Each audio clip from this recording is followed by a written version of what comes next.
वो प्रोडक्ट्स मंगा लिया।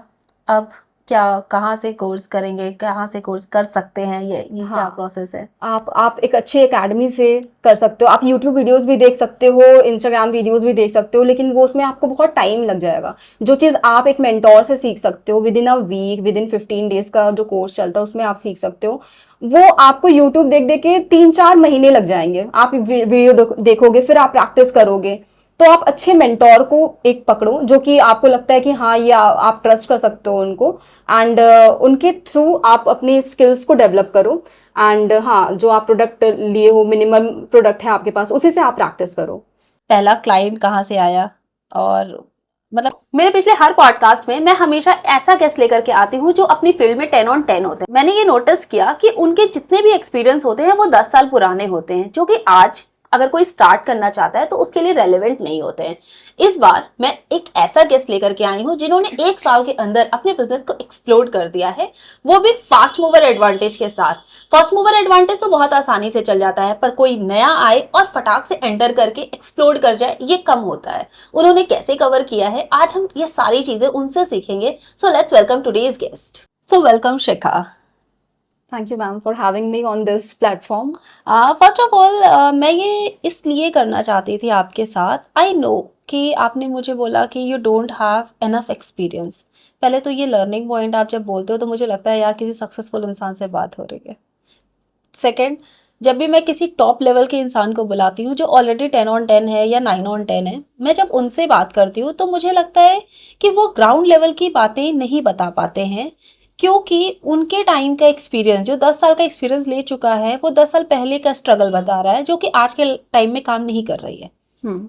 अगर उसको देख करके कोई बच्चा सीखना चाहता है तो शायद उसे लगता है कि ये रेलेवेंट नहीं है।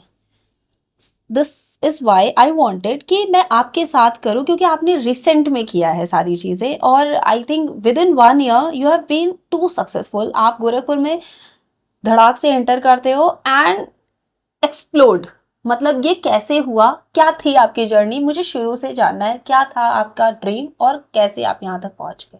तो शुरू से मेरा ये हमेशा रहता था कि मैं कुछ क्रिएटिव करूं।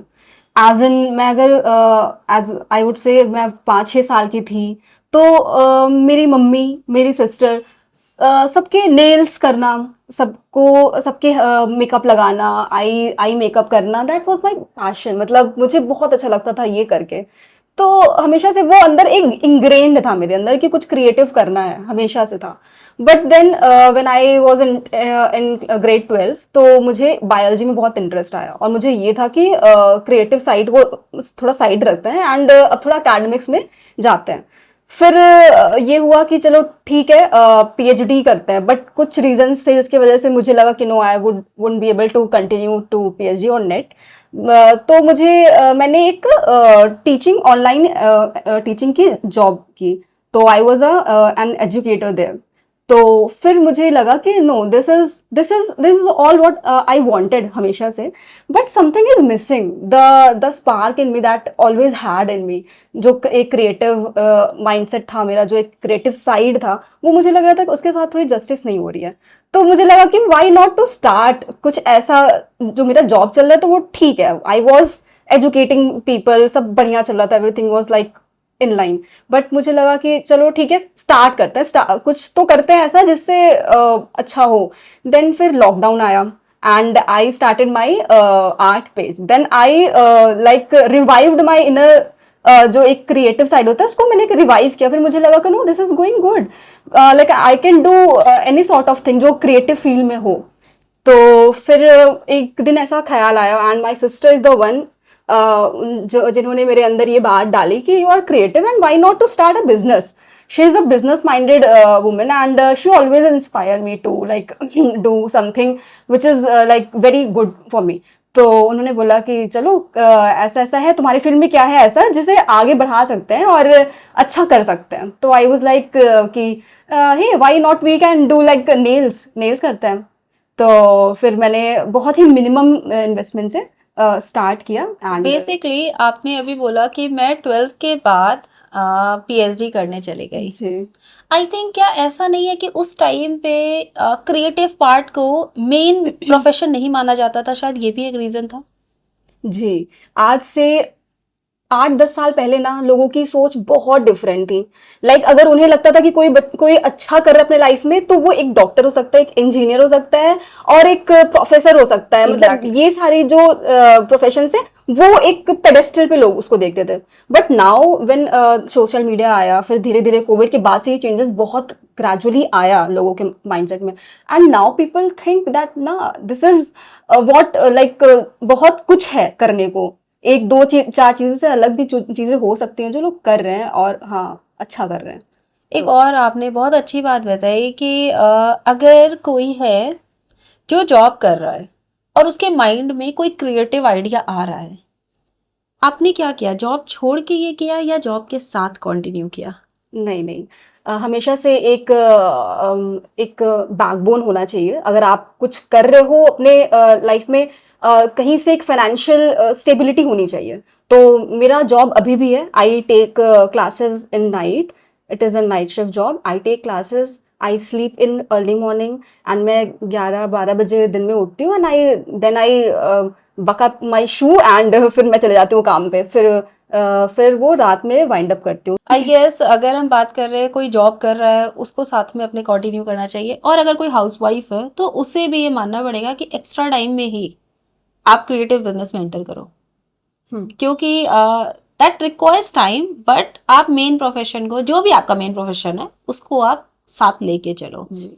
अगेन अभी आप बता रहे थे आपने मिनिमम इन्वेस्टमेंट से स्टार्ट किया। क्या थी वो मिनिमम इन्वेस्टमेंट आपकी? 4,000 रुपीज। लिटरली? लिटरली। वो सीखने के लिए था या प्रोडक्ट के लिए था? प्रोडक्ट के लिए था। और सीखा कैसे आपने? मतलब इस फील्ड में आप जब करना स्टार्ट किए, आप जॉब कर रहे थे, फिर आपने ये डिसाइड किया, तो सीखने का कैसे कैसे प्लान किया आपने? मैंने पहले तो अपने अंदर वो चीज़ देखा कि मैं ये एक्चुअली कर सकती हूँ कि नहीं। तो एक एकेडमी ज्वाइन करने से पहले पहले मैंने थोड़े यूट्यूब वीडियोस देखे। फिर मैंने देखा कि क्या क्या एक्चुअली होता है इसके अंदर, सिंक इन करना चाहिए कि नहीं करना चाहिए। तो फिर कुछ वीडियोस देख के मुझे ये लगा कि no, this is my thing and I can ace this field. किस तरह की वीडियोस आपने देखी थी? कुछ ट्यूटोरियल्स आप देख रहे हो, कुछ ऐसे टेक्निक्स देख रहे हो, क्या प्रोडक्ट्स हैं, कैसे उसको एप्लीकेशन क्या है क्या नहीं है। तो ये सारी चीजें आप जब देख रहे होते हो तो आपको अंदर से एक कॉल आता है कि या दिस इज माय थिंग, ये हो जाएगा मेरे से। अगर थोड़ी सी और एफर्ट चाहिए और थोड़ी सी हमें और गाइडेंस चाहिए तो हम उस चीज को कर लेंगे। तो दैट वाज द थिंग जो मुझे आगे लगा कि हाँ, ये हो सकता है। बट अगेन आई बिलीव कि मैं अगर कोई ट्यूटोरियल देखती हूँ, मेरे अंदर भी ये कीड़ा आ जाता है कि मैं तो ये कर लूंगी। आजकल यूट्यूब सबके पास है और आई थिंक कोई भी कुछ भी सीख सकता है। बट जब हम किसी स्किल को प्रोफेशन बनाते हैं या उसको बिजनेस बनाते हैं, तो it's not just the skill. फिर किस चीज़ों की ज़रूरत पड़ती है? क्योंकि स्किल तो सीख लिया, यूट्यूब पे केक बनाना सीख लिया, खाना बनाना सीख लिया, देन उसको सेल कैसे करते हैं, उसको बिजनेस में कन्वर्ट कैसे करते हैं, ये आइडिया कहाँ से आया कि ये बिजनेस बन जाएगा, और वो बिजनेस माइंड कहाँ से आया आपके अंदर? तो पहला स्टेप जो था नेल चिक का, उसको आगे बढ़ाने का, वो था पब्लिक एक्सपोजर से, जो मुझे मिला गोरखपुर महोत्सव से। एंड वहाँ पे मैंने अपना एक एग्जीबिशन लगाया था। कैसे पहुंचे आप गोरखपुर महोत्सव? वहाँ पे जैसे वहाँ पे अलॉटमेंट होती है स्टॉल की, तो आई अप्लाइड फॉर इट। तो वहाँ पे स्टॉल के लिए मैंने अप्लाई किया, और मुझे ये अलॉटमेंट कैसे होती है? मेरा कोई लिंक था जिसके थ्रू मुझे ये चीज़ मतलब पता चली। एंड फिर वहाँ पे अप्लाई कर सकते, कोई भी अप्लाई कर सकता है इसके लिए। तो फिर जब आप अप्लाई करोगे तो वहाँ से वो पास होता है। अगर पास हो जाएगा तो दे विल इन्फॉर्म यू कि आपका स्लॉट आपको मिल चुका है, and this is your stall number, you have to be present on this date, और इस टाइम से इस टाइम तक आपको लगाना है। तो उसके लिए कुछ फीस लगती है, कुछ फीस आप दोगे, एंड वो आपको स्टॉल में कितना लगेगा। फीस होता है मिनिमम? 10,000। तो आपने पहला मतलब एग्जीबिशन में एंटर करने से पहले क्या 10,000 कहाँ से आया? मतलब पहला क्लाइंट कहाँ से आया? और मतलब कितने क्लाइंट्स के साथ करने के बाद ये कॉन्फिडेंस आ जाता है कि कोई भी डिज़ाइन हो मैं कर सकती हूँ? तो एक्चुअली आप जब प्रेस ऑन्स बना रहे होते हो तो चीज़ें बहुत डिफरेंट होती हैं। बट जब आप इन हैंड किसी पे आप कर रहे हो, लाइव क्लाइंट्स हैं, तो वो चीज़ें बहुत ही डिफरेंट हो जाती हैं। एंड वो कॉन्फिडेंस आपको हाथों पे करके ही आता है। तो मिनिमम आप 15 to 20 क्लाइंट्स कर रहे हो तो वो कॉन्फिडेंस अपने आप बिल्डअप हो जाता है कि हाँ, हमें कोई भी आर्ट दे दो and we are good to go, हम कैसा भी आर्ट कर सकते हैं। कौन से क्लाइंट से पहले या पहले क्लाइंट से पहले एक न्यू बिगनर को एटलीस्ट कितनी प्रैक्टिसेस कर लेनी चाहिए? मुझे लगता है कि आर्ट की प्रैक्टिस आप जितनी भी करो कम है, क्योंकि इस फील्ड में इतने रेंजेस हैं आर्ट के। They are like zillion of art जो आप बना सकते हो नेल आर्ट में। तो आप अपनी पैलेट पे आप प्रैक्टिस करते रहो, वो आपकी आर्ट की प्रैक्टिस हो जा रही है। फिर आप लोगों के फ्री में, इनिशियली आप फ्री में नेल्स करो जहाँ पे आपको बस हाथ मिल रहे हैं एंड आपको प्रैक्टिस करनी है। तो initially I use to take my mother's hand, उनके हाथ प्रैक्टिस करना, फिर अपनी सिस्टर के, अपने कजन्स के हैंड पे मैं प्रैक्टिस करती थी, जस्ट कि मुझे कुछ हाथ मिल जाए जिसपे मैं क्यूटिकल वर्क और ये सारी चीज़ें टेक्निक सीख सकूं। तो या आपको इनिशियली ऐसे ही प्रैक्टिस करना पड़ेगा। I have one question and ये मेरे माइंड में ना बहुत टाइम से है। वो ये है कि जब मेकअप सैलून में नेल्स हो रहे थे तो ये नेल्स का अलग डिपार्टमेंट एक प्रॉपर पूरा बिजनेस बनने लगा, क्यों और कैसे? क्योंकि लोग प्रिसीजन के लिए जाते हैं। अगर आप किसी पर्टिकुलर नेल स्टूडियो ही जा रहे हो सिर्फ नेल्स कराने, तो आप समझ सकते हो कि वहाँ पे नेल टेक्नीशियन बैठे हैं, वो 3 4 5 साल के एक्सपीरियंस से वहाँ बैठे हुए हैं। तो वो चीज़ें बहुत डिफरेंट हो जाती है। वहाँ पे नेल्स करे जा रहे हैं, 7 8 क्लाइंट्स आए जा रहे हैं, और वहाँ पे उनकी जो हैंड है वो बहुत ही मतलब स्किल्ड है। और वहाँ पे आप ये नहीं है कि 4 चीज़ें और चल रही हैं, तो वो बहुत फोकस्ड रहता है कि हाँ नेल्स पे करना है। तो वो उनका क्या बोलते हैं, एक्सपर्टीज ज़्यादा होता है एज कम्पेयर टू जो सैलून में होता है। तो वन मोर क्वेश्चन, अगर कोई न्यू बिगनर है, या ये कह लो कि चलिए जो जॉब करता है उसे तो ऑलरेडी बाहर का एक्सपोजर होता है, लेकिन जो एक हाउसवाइफ है या कोई ऐसा बच्चा है जो स्टूडेंट है और वो घर से स्टार्ट करना चाहता है साइड बिजनेस की तरह, शुरुआत एटलीस्ट साइड बिजनेस की तरह, तो उसे क्या रोड मैप होना चाहिए और कैसे कैसे उसे अपने एक एक स्टेप्स बढ़ाने चाहिए आज के ज़माने के हिसाब से? तो पहले तो आपको प्रैक्टिस करनी पड़ेगी। प्रैक्टिस के लिए चाहिए प्रोडक्ट्स आप मिनिमम इन्वेस्ट करो कि आप ऐसे कुछ वेंडर्स को ले लो, और ऐसे कुछ साइट्स को कोई ऐसा वेंडर, कोई ऐसा साइट जो आप रिकमेंड कर सकते हो बिगनर्स के लिए? वो देखो, ये तो कॉन्फिडेंशियल ही होना चाहिए, लेकिन कुछ ऐसे है, आपको इंस्टाग्राम पे भी कुछ ऐसे वेंडर्स मिल जाएंगे जो कि प्रोडक्ट्स को बहुत ही कम प्राइजेस में दे रहे होते हैं। फिर भी कोई एक ऐसा दो नाम, एक दो। हाँ, तो मेरे पास जैसे मैंने एक वेंडर को कांटेक्ट किया, उनका एक हैंडल है तुलसी कॉस्मेटिक्स करके। तो मैं वहाँ से इनिशियली प्रोडक्ट्स लेती थी एंड मुझे वहाँ के रेंजेस बहुत सही लगते थे। कैसे आपने उन्हें ट्रस्ट किया, कैसे आपने उन्हें ढूंढा? पहले मैंने बहुत ही कम प्रोडक्ट्स मंगाए, कुछ ऐसे नेल पॉलिशेस और कुछ ऐसे ब्रशेस मैंने मंगवाए, जो कि मुझे लगता था कि अगर मान लो मेरा पैसा जा भी रहा है तो हम कोई बहुत बड़ी मेरे लिए डील नहीं है, ठीक है। तो मैंने उन पे ट्रस्ट करके, एंड आप चेक करो कि उनका रिव्यू कैसा है, उनके कमेंट्स ऑफ तो नहीं है। अगर किसी को प्रॉब्लम हो रही है, अगर कुछ ऐसा इशू आता है, कुछ है उनके एंड से, तो वो सबसे पहले, अगर फेक कोई ऐसा प्रोफाइल है तो they will of their comment section. तो आप देखो कमेंट सेक्शन में कैसे रिव्यूज हैं, क्या है क्या नहीं है। उनको आप कॉल करो, आप टेक्स्ट पे बात नहीं करो, आप कॉल पे बात करके उनसे सारी चीजें समझो कि वो कैसे प्रोडक्ट्स दे रहे हैं, क्या नहीं कर रहे हैं। हो सके तो वीडियो कॉल पे आप देखो कंसिस्टेंसी कैसी है प्रोडक्ट की। तो ये सारी चीजें आपको, ये सारे प्रोडक्ट्स जो यूज होते हैं ये मीशो, फ्लिपकार्ट, अमेजोन जैसे ट्रस्टेड साइट्स पर नहीं है?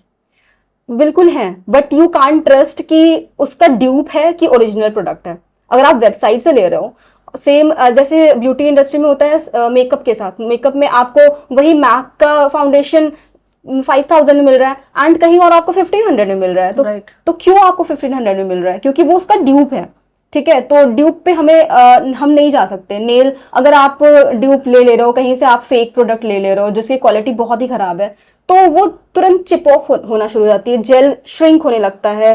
तो फिर क्लाइंट का आप पे से विश्वास उठ जाता है, क्योंकि क्लाइंट फिर क्या करेगा कि आपके पास आया तो है, उसने नेल्स तो करवा लिया, वो अपने घर पे देखा कि वो चिप ऑफ हो रहा है, बट कुछ दिन हो गए तो वो कुछ क्लाइंट्स बहुत शाय होते हैं, वो नहीं बोल पाते, वो सीधे आप अपना विड्रॉवल ले लेते हैं, वो कुछ बोलेंगे नहीं, वो सीधे आप नेक्स्ट टाइम आपके पास आएंगे नहीं।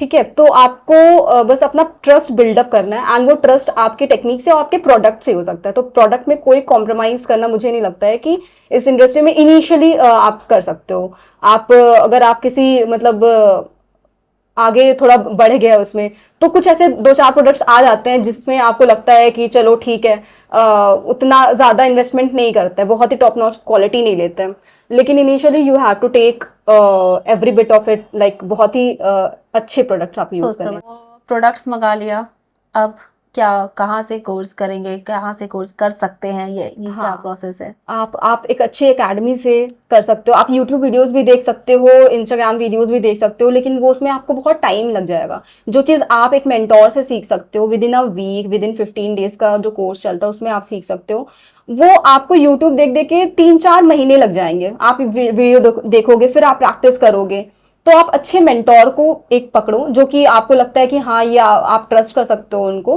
एंड उनके थ्रू आप अपनी स्किल्स को डेवलप करो, एंड हाँ जो आप प्रोडक्ट लिए हो, मिनिमम प्रोडक्ट है आपके पास, उसी से आप प्रैक्टिस करो। जैसे क्योंकि मैं मान के चल रही हूँ अगर कोई हाउसवाइफ है और वो एकेडमी नहीं जा सकती है, तो मे बी शील ऑप्ट फॉर यूट्यूब वीडियोस, या फिर ऑनलाइन कोर्सेज भी होते हैं क्या इसके? जी, ऑनलाइन वर्कशॉप्स भी होते हैं, वहाँ पे आपके प्रोडक्ट्स खुद के होंगे, आपको सिर्फ ऑनलाइन वीडियो चैट के थ्रू आपको बताया जाएगा कि आप क्या टेक्निक यूज़ करो, क्या नहीं कर रहे हो, तो वो सारी चीज़ें आपको वर्चुअली सिखाई जाती हैं। तो उससे सीख सकते हैं, मतलब अगर हैंड ऑन प्रैक्टिस अगर आपकी लगातार है तो आई गेस हाँ, कर वो सकते हैं। बिल्कुल आप एकदम ही बिगनर हो, आपको क्यूटिकल नहीं आ रहा करने, तो आप ऑनलाइन वर्कशॉप से ज़्यादा आप हेल्प नहीं ले सकते, फिर आपको तो मेंटोर चाहिए जो आपको लाइव मतलब बता पाए कि कैसे काम करना है। बट अगर आपको बेसिक चीज़ें आ चुकी हैं एंड आपको सिर्फ आर्ट पे वर्क करना है, and you want to know कैसे क्या प्रोडक्ट्स यूज़ हो रहा है उस पर्टिकुलर आर्ट में, जो कि हर जगह नहीं अवेलेबल होता है, एक मेंटोर ही बता सकता है आपको, तो आपको मुझे लगता है कि ऑनलाइन वर्कशॉप उसमें बेस्ट हेल्प करता है। ओके, सो मान लीजिए वर्कशॉप से सीख लिया, फिर क्योंकि मैं मान के चल रही हूँ स्टूडेंट और हाउसवाइफ का एग्जांपल लेते हुए, तो उसके बाद उनका क्या नेक्स्ट स्टेप होना चाहिए? सीख चुके हैं, ठीक है, तो आप मिनिमम इन्वेस्टमेंट एक प्रोडक्ट ले लो, जो बेसिक प्रोडक्ट्स होते हैं उनको आप ले लो, एंड आप अपने घर से ही शुरुआत करो। जैसे कि आप प्रेसॉन से स्टार्ट कर सकते हो, आप प्रेसॉन्स बनाओ। आपको वैसे हर कोई कंफर्टेबल नहीं होता कि वो परमानेंट नेल्स करवाए, तो आप कुछ अपने जो प्रेसॉन सेट्स हैं उनको आप गिफ्ट कर सकते हो। आप कुछ इनिशियली गिफ्ट कर दो, फिर आप जब आपको लगे कि वो उन्हें पसंद आ रहा है तो फिर वो वापस से आएंगे। एक बार आप अगर प्रेसॉन्स लगा ले रहे हो तो there is no going back, फिर आपको अपना बेयर हैंड अच्छा नहीं लगेगा। तो आपको ये बात पता होती है, आपके क्लाइंट को या सामने वाले को नहीं पता होती है, तो जब आप उनको एक बार एक गिफ्ट कर देते हो, एक सेट गिफ्ट कर रहे हो, तो फिर वो जब अगली बार उनको ना एक अंदर से अर्ज होगी कि हमें तो फिर से चाहिए, तो they will come to you to buy that set. तो आपने अब उनको एक एक आदत डलवा दी है नेल्स की, तो फिर नेक्स्ट टाइम वो आएंगे, फिर आपसे टेम्पररी नेल्स करवाएंगे, एंड फिर उनका मन और बदलता है, उन्हें लगता है कि हाँ कोई ओकेजन है, तो फिर आपके पास परमानेंट नेल करवाएंगे, एंड उसी से आपके वो क्लाइंट्स बनेंगे, एंड वर्ड ऑफ माउथ से आपकी जो ब्रांड है उसकी मार्केटिंग हो। तो एक्स्ट्रा क्लाइंट्स कहाँ से ग्रैब करें? एक्स्ट्रा क्लाइंट आप सोशल मीडिया से ही कर सकते हो ज़्यादा, एंड मेरे तो ऐसे क्लाइंट हैं जो वर्ड ऑफ माउथ से मुझे बहुत ही अच्छे रिस्पॉन्सेज आए हैं।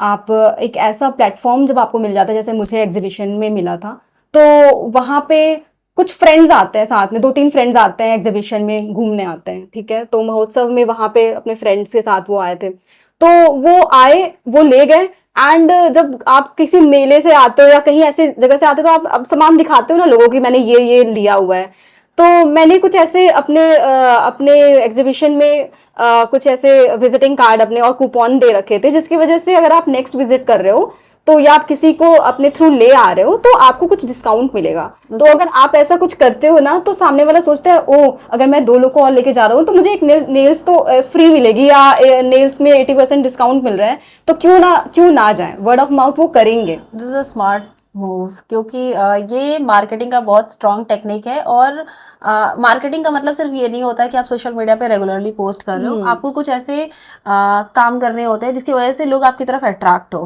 क्योंकि शहर में बहुत सारे एंड रोज एक नया नेल आर्टिस्ट पैदा हो रहा है हर फील्ड में, it's not only about nails, but उसमें आप अलग क्यों हो, आप फास्ट क्यों हो, आप फर्स्ट मूवर एडवांटेज कैसे उठाओगे, ये सारी चीजें, या फास्ट मूवर एडवांटेज कैसे लोगे, इसके लिए you have to find something like this.